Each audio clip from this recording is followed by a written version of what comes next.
Hey everybody, welcome to BODS Mayhem Hour. I'm your host, John the Bod, aka the Bod Father, and as always, I'm bringing you guys awesome interviews.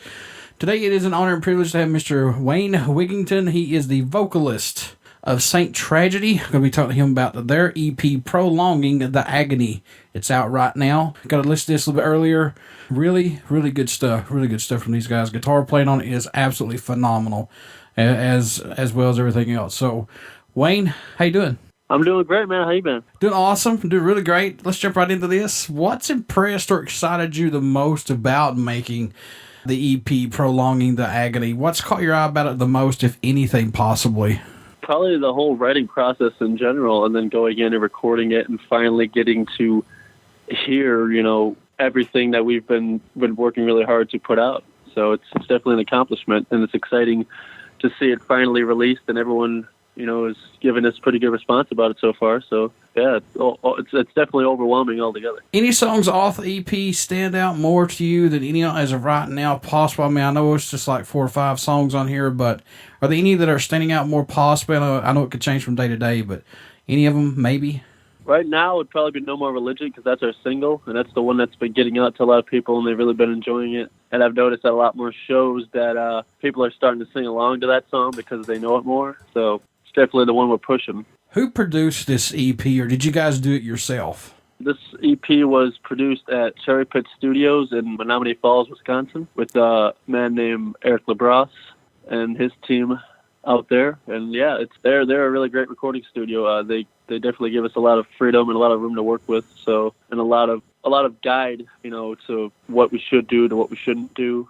So it definitely helped build this record into what you hear now. Is that the first time working with Eric on an album or EP, possibly? Yes. Actually, we went in and we recorded No More Religion to be just a single, and then we decided after that we should go in and knock on an EP with it, and that's what we did. Working with Eric and his team, did he pretty much just let you guys do on your own and then step in when he had to, or did he really push you guys on this?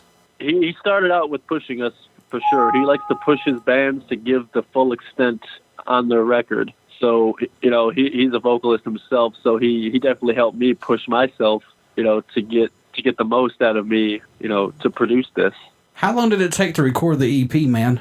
Well, like I said, we went in and did the single, and then probably a couple of months after we went in to start finishing out the EP. So I'd say over the course of probably 5-6 months. Do you guys have any stuff written right now for another full length, or are you guys just possibly just going to stay on the EP route?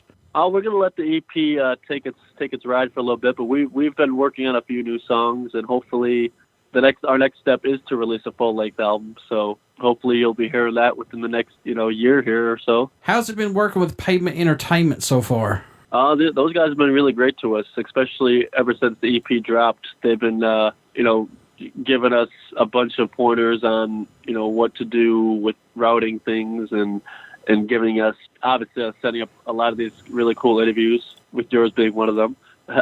And Barbara, who manages a lot of their interviews and stuff for them, she's been really great to us with that. So they got a lot of great people working with them to make this happen for us. So I love interviewing the local bands, as I call them, under the radar bands. It seems like they have more fire in them, I should say. And yeah. you can tell. You can tell. It's actually really cool to hear the stories that come from you guys a lot. So it's actually pretty cool to have locals on here a lot, man. For sure. Well, we appreciate you having us, man. Do you guys do anything differently during the writing and recording process to help keep your mind open and fresh, to not let the music get stale?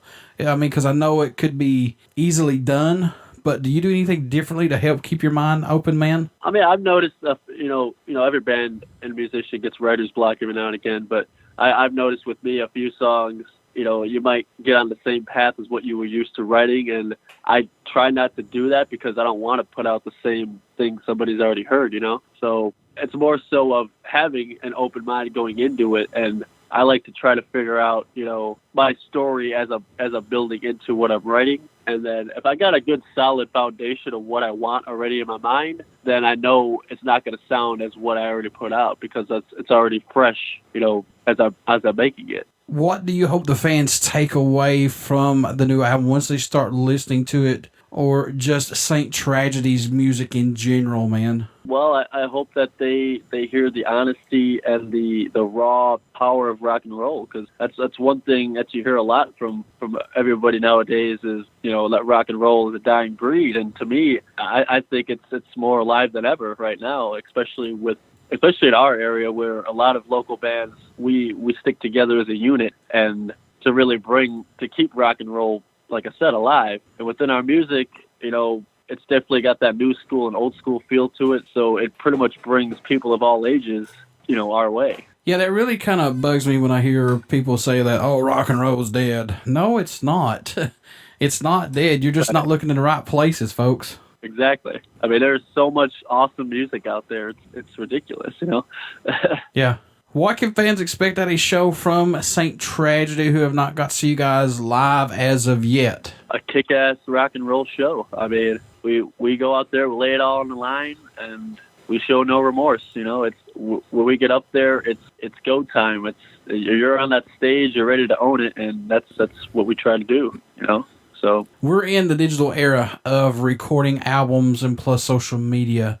Do you guys like this era that we're in right now to get music out quicker, and plus with social media to reach fans more quicker, overseas and everywhere else all over the world? Do you guys like this? My perspective, I do, because if it wasn't for social media and the digital era, a lot of the people in other countries wouldn't be able to hear your music, because like if it was on a CD or something and you can't get it out to them that way, the digital aspect could do that pretty right off the bat, because you got Google Play, you got iTunes. I mean, at least these branch out to all these other countries that people could grab this music and listen to it right then and there. So to me, I love it, Do you see that for you guys, you've gained more likes and reached out to more people through social media possibly? I'd like to think so, yeah. I mean, it's definitely nice going out, obviously, and doing the live shows and getting the interactions right then and there in front of you. But social media will also get the people who are not sure to get off their couch and go see you. They hear it there, and then they go, well, maybe I should go check them out, So the internet is one powerful source to get a lot of people motivated to do something, Support-wise, man, do you guys get a lot of support from your area, or do you have to travel out far to get a lot more support? Locally, we've been doing I'd like to say really well this last year or two, because, like I said, the local scene where we stick together and we all form each other's fan bases with one another, so it really helps bring a lot of people in. So, like, if you're playing a show one night and somebody else you had played with recently, you got a few of their fans to like who you are, now they're coming to your show. So really, our area has definitely been really kind to us in bringing out a lot of people to these shows. So like I said, they could be sitting at home, and like a lot of people, they'll do like a live stream or something on Facebook nowadays, and people will be like, oh, I could sit on the couch and watch it from here, but it's not the same unless you're there, feeling that raw emotion, Yeah, I agree with that. Totally agree with that. Now, this EP's been out since January.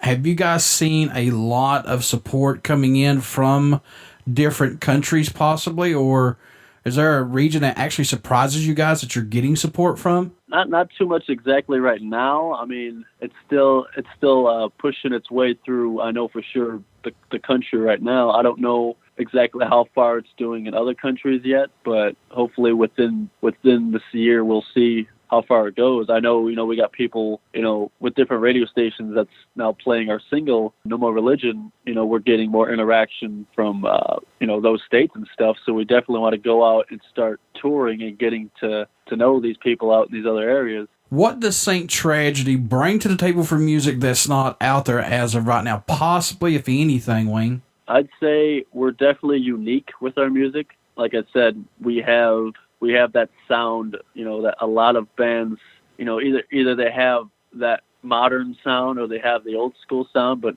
I like to think of our sound as, like I said, a classic mixed with modern rock. So you get that old school feel along with that new school, and which is great because a lot of people have told us that they're like, there's not a lot of bands that sound like you. And it's great that we draw these fans to us because now they're getting an excitement for what music we have to come, you know? What made you want to become a musician? What was that spark for you that said, yeah, that's what I want to do right there? Well, I've pretty much been singing my whole life. I mean, I love listening to like oldies music and, you know, growing up on that and then getting into like the rock music.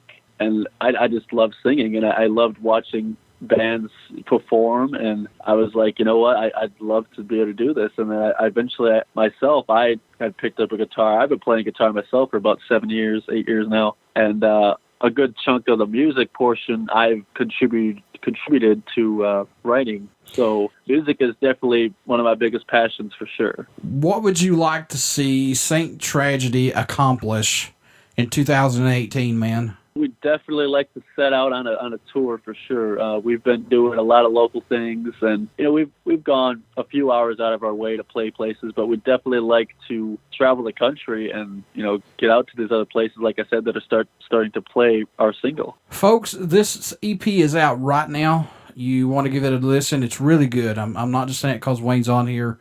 It's a really good EP, from the guitar playing to the vocals to the drums to the bass. It's all good stuff. So get out and check them out. Wayne, how can folks stay in touch with you guys? Pick this EP up, tour dates, when you get to go on tour, things like that. How can he do that, my man? They can find us on Facebook. They can find us on our Reverb Nation. We're on YouTube, Twitter. Our EP Prolonging The Agony is available on iTunes, Google Play, Spotify, Amazon, pretty much anywhere that you could possibly find it online. And if you somehow come out to a show of ours, you can pick up a physical copy of it as well. Yeah, thanks for supporting us.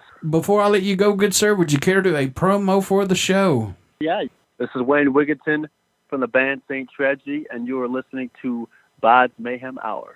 Everybody stick around. We got some great music coming up, and you only hear these interviews right here on BODS Mayhem Hour and BODS Mayhem Radio Network. Thanks for the interview, man. I appreciate it, Wayne. Thank you.